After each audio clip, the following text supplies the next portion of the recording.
Hello, everybody. I'm a practicing therapist and a doctoral student of psychology. Today, we're going to go over, I guess, an unfortunate way to create a lasting relationship and connection with an avoidant. Now, why do I say it's unfortunate?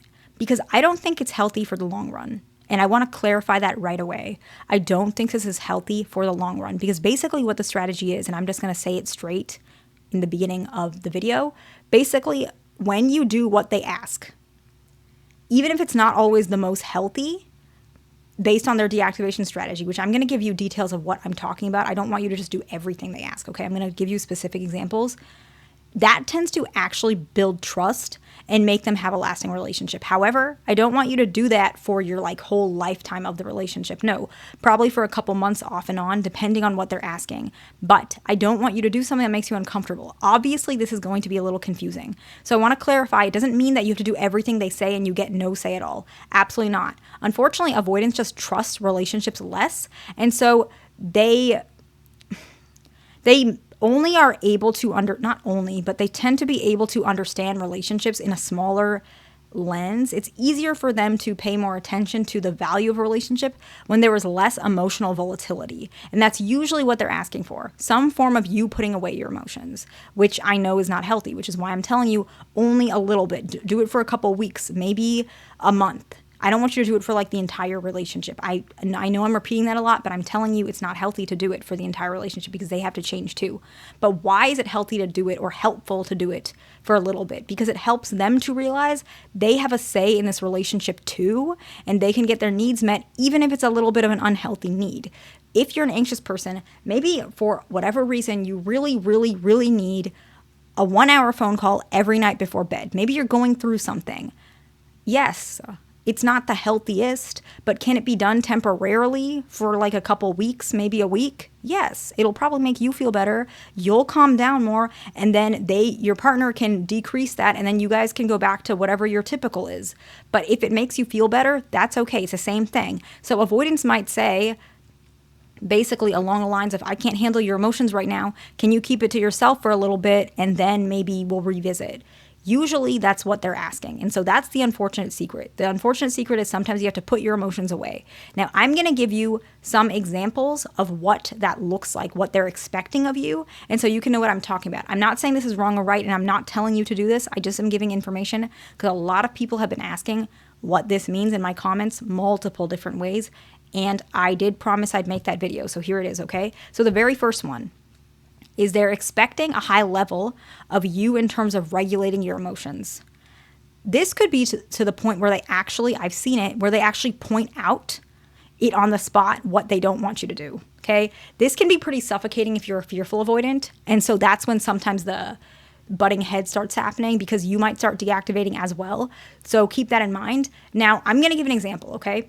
Let's say on the weekends, they want to relax and not be on their phone, very typical of especially dismissive avoidance.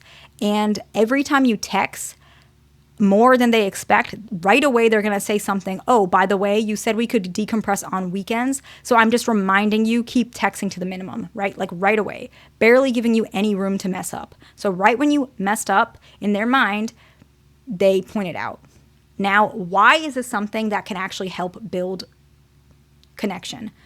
Because if you, even if it's annoying, and I know it is, if you say, okay, you're right, and you back off, you give them whatever they're asking for temporarily, it shows them that they actually can speak up. And so if they are bothered by something, if they feel uncomfortable, they're not going to end up just breaking up and leaving. They know that they can tell you, even if it's not the nicest way, because they're still working on it, right? A lot of avoidants are not used to speaking up about their needs. It's one of their most common issues. It's going to come out really rigid and pointy. And so it's going to come out rude. Often it feels rude. It's also going to come out in really poor timing. So right away after you do it, a lot of people know that's too much. They don't realize that because they don't have practice yet.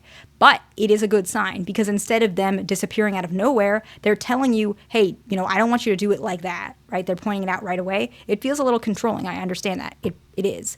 But often what's going to happen is as they do that a little bit and you do whatever they're asking, if you think it's healthy, you evaluate. I'm not going to evaluate that.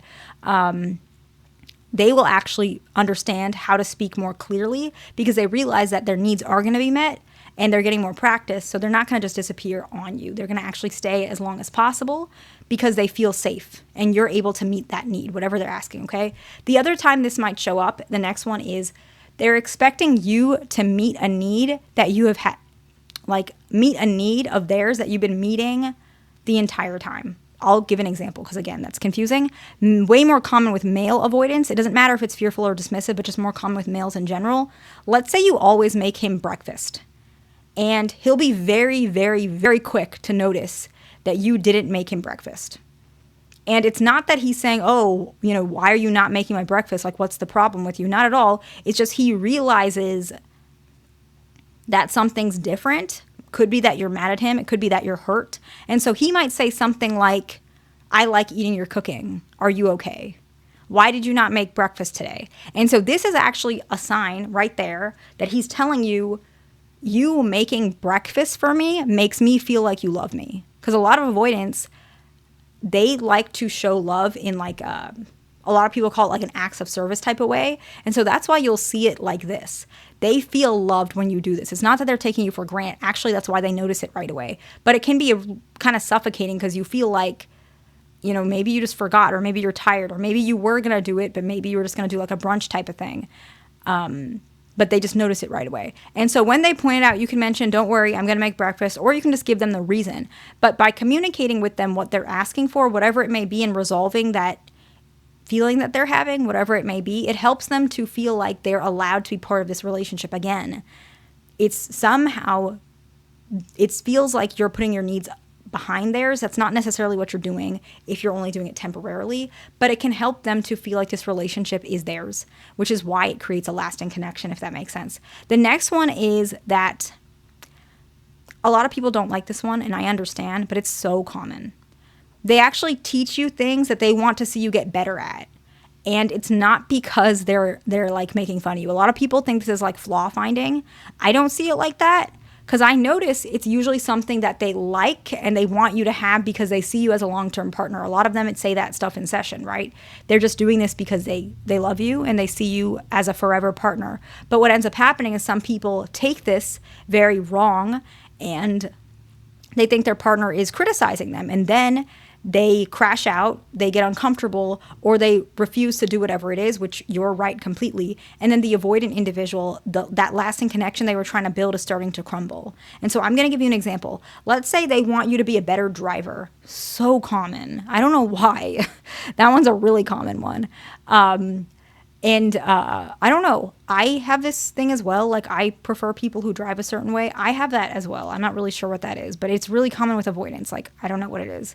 I want driving to be like a certain way. I don't think you should speed. I think you should be able to parallel park or, drive in reverse. My mom used to always say that. I'm like a really good driver for some reason. But whatever it is, I'm kind of like a stickler about driving. So I can relate to that. But whatever it is, driving, finances, maybe they want to see you improve in that way, whatever it is. And you might think it's because they're saying that they don't like you for the way you are. That's not true. They're just saying, I want you to improve on this because I see you as my life partner and I want us to get better at this together.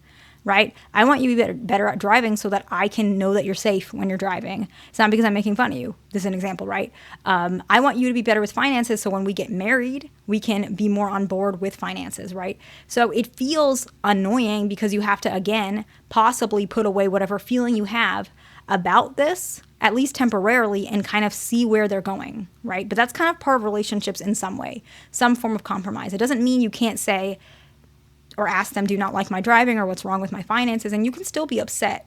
But leaning into some of these things that they're asking for can really help. It really can help them know that you respect their perspective and that their value of the relationship is also valuable. It's not just how you want the relationship, it's also how they want the relationship, okay? And the last one is that they expect you to be more independent in certain areas. Maybe they want you more politically versed. And so they want you to go read a political book and they give you a book about politics, whatever it is. I'm not going to go into too much details about that. I'm not trying to trigger anybody. Maybe they want you more financially versed. And so they teach you about some financial website. or they give you a book that they love about finances. And they're trying to get you to be more independent and kind of seek those information out on your own because they want to have those conversations with you because they care about you, okay? And so those are some of the reasons how avoidants kind of expect things in a relationship that you might not realize is, if you do those things, you are literally almost insuring your future with this person. Like if you do all of these things, I almost guarantee you that they're never going to leave you. I'm not saying you should, but I gave you that information for a reason. So let's go ahead and summarize these 4 points and then we'll wrap it up, okay? The first one is they have a high expectation of you regulating your emotions. The second one is they expect you to meet whatever needs that you have always met. Some sort of acts of service. They really like that. And usually they reciprocate it in a different way. So if you make them breakfast, they fill up the gas in your car. That type of thing. That's usually how they operate. It's not always the case, but that's kind of how it usually looks like if you look at it from the outside. The next one is they teach you things that they want to see you get better at.